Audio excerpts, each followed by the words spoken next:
There are nearly an infinite number of ways you can be separated from your money. You can lose it investing, you can overspend, and you can even run your pants through the wash with your wallet still in them. Fortunately, these are all avoidable situations, but one loss of money people think they have zero control over relates to inflation. Chances are good you've been hearing a ton about inflation lately, and you may be wondering how it will affect your wealth going forward. Well, for most people, rising inflation will absolutely slow down their path to financial success, but fortunately, you don't have to be one of those people thanks to our old pal, Warren Buffett. As such, I want to share with you what Uncle Warren deems to be the most important factor when combating and overcoming inflation, so let's dive right in.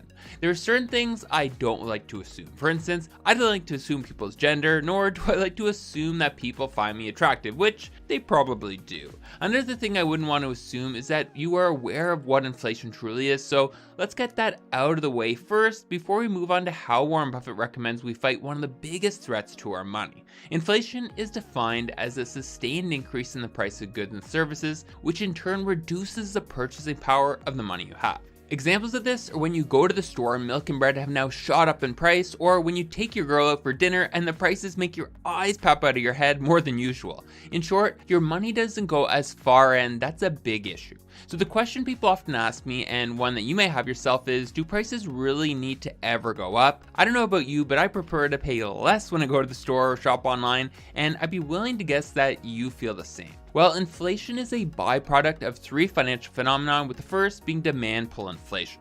Demand pull inflation takes place when more money becomes available, which we've seen recently through the printing of trillions of dollars in the United States in the form of stimulus checks and other governmental programs. In effect, people have much more money to spend, and this increases demand for goods of which supply cannot always be met, which drives up prices.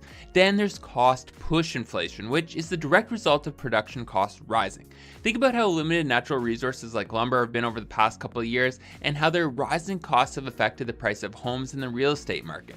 I know personally, I've had a lot of friends simply get priced out of the market because even the most basic of homes these days are outrageously expensive. This rise in prices is not only being driven by increased input costs, but people's willingness to overpay just to be able to get into the market. Finally, there's built-in inflation. Kind of like how you expect to pick up the tab on a first date, you also expect your salary to rise as the cost of goods around you go up. However, of course, this is a double-edged sword, because if all of a sudden your employer has to pay you more, then in turn prices will go up, which will prompt people to ask for more money again, and the cycle repeats itself into perpetuity. In fact, this is one of the main reasons the price of goods and services will always rise over time. So as you can see, there are a lot of reasons why prices go up, and let me tell you, they are all unfortunate to experience. Now that you know what types of inflation exist, one thing you must be acutely aware of are the levels and severity of inflation. You see, not all forms of inflation are created equal, and generally the more aggressive inflation is, assuming your assets do not rise in equal proportions, will make you poorer over time. So to be able to successfully combat inflation, you must first be able to identify when you're in its presence. Generally speaking, there are 4 speeds at which inflation works, and the first is creeping inflation. No, not the creeping you do on Facebook to see how your high school ex is doing 10 years later. This creeping takes place when inflation is mild and less than 3% a year. Generally, the Federal Reserve uses a 2% inflation target, and as such, we typically operate in a state of creeping inflation, whether we realize it or not. Next, there's walking inflation. Why creep when you can walk, right? Well, walking inflation takes place when inflation rates are between 3 to 10%, and when this level of inflation takes place, people start stocking up on goods to avoid future price rises. This is when you see shows like Hoarders come back in style, as people can feel better about themselves for having bought 10 packages of toilet paper by watching people who are worse hoarders than they are. Now that you understand how inflation works, you probably come to realize that as people start driving up demand for goods, this only makes inflation worse, which is why walking inflation is generally seen as a slippery economic slope. Next up, we have galloping inflation. This is where inflation is 10% or more, and this is where trouble really starts to take place. At this point, prices are rising at a rapid pace, and people are feeling a major pinch in their pockets. In fact, with galloping inflation, it gets so bad that people will start to question the decisions of their political leaders for letting their economies decline in this way, and even foreign investors begin to lose interest in these markets. Now, if you're under 40 and live in the West, then you've yet to live through this aggressive of inflationary times, but I'm sure if you asked your parents, they would tell you how punishing it can be to live with double-digit inflation. Finally, there's hyperinflation. This is where prices skyrocket by more than 50% a month. Sometimes when I see my credit card bill at the end of the month, I wonder if we're in a state of hyperinflation, but then I just realized that perhaps I got a little too crazy at the bar that month. Okay, bad jokes aside, hyperinflation is the ultimate form of inflation punishment. However, it rarely takes place. In fact, the last time the US experienced hyperinflation was during the Civil War, so while nothing is impossible, chances are you won't experience hyperinflation in your lifetime. Now at this point, you probably know more about inflation than 99% of people on Earth, which means two things. First, you should be adding this fun fact to your Tinder bio ASAP, and second, you're now ready to learn Warren Buffett's secret to battling inflation. You probably won't be surprised to learn that to fight off inflation, you'll be required to invest. I mean, what else would you expect from one of the world's most prolific investors to suggest, right? However, there's a right way and a wrong way to go about this, so hit that subscribe button below if you haven't already, and let me share with you how you should proceed. As per Warren Buffett, the single most important criterion when investing during inflationary times is the pricing power of the companies you invest your money into. Now, for those who are unfamiliar, pricing power describes the effect of a change in a firm's product price on the quantity demanded of that product. Basically, it's how much a company can charge for its products before people stop buying it as much as they already are. If you took microeconomics in school, then you probably learned this concept as price elasticity, and honing in on companies that are very price inelastic is key to proper inflationary investing. For instance, if inflation is rising and people are feeling the pinch in their wallets, they are still going to have to drag their butts to the pharmacy to get their prescriptions or the grocery store to buy food. On the other hand, people aren't likely to buy sports cars and travel when their disposable income shrinks because of inflation.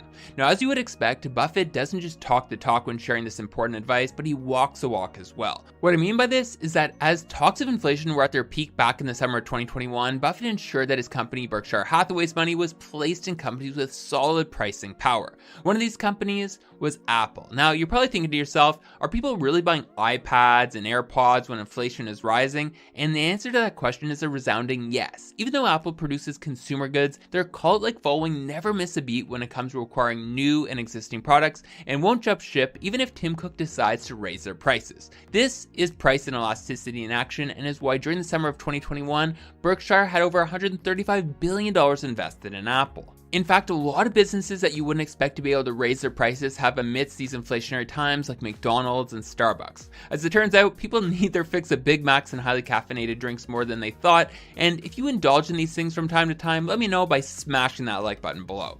Now that you understand how certain businesses separate themselves from the pack during times of inflation, let me briefly share with you what I would see as a viable strategy for investing during this time, and the one mistake you must avoid at all costs. When inflation begins to rise, it's time to start funneling your disposable income into companies that can weather the storm. According to a recent study conducted by Swiss bank UBS, companies that are the most resilient during inflationary times operate in sectors such as consumer staples, communication services, IT services, healthcare, and real estate. If you think about these sectors for a second, each one logically makes sense as to why they can afford to raise their prices regardless of the state of inflation. For instance, people aren't going to stop using their cell phones just because the cost of bread at the store is rising. Alternatively, people will still need a roof over their heads, which those in the real estate business very well understand. In fact, even outside of inflationary times, many of these sectors will make for prudent investments, but they become particularly valuable during the present times we're in. Now, onto the mistake that you must avoid. Besides investing in companies within these fields that you have not done proper research on,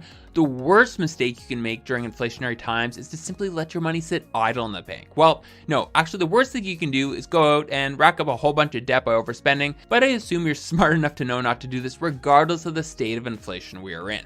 So the reason that saving money during inflationary times is so crippling is because banks these days literally give you nothing in return for depositing your money into their accounts. Most savings accounts these days pay you 0.05% interest or less, while they turn around and lend out your money at exorbitant rates of interest. So if you ask me, not investing during periods of heavy inflation is like failing 5th grade over and over. While all your friends are making progress and moving on with their lives, you're stuck in the same seat in class year after year, getting older, but not getting any smarter. I don't know about you, but going through 5th grade once was enough. And if you feel the same, then make sure that as inflation rises, you are investing in companies with enough pricing power to weather the financial storm. Now, of course, doing so is easier said than done. And if you want to copy the investing approach that has allowed me to amass over $250,000 to date, click on this next video and let's get started.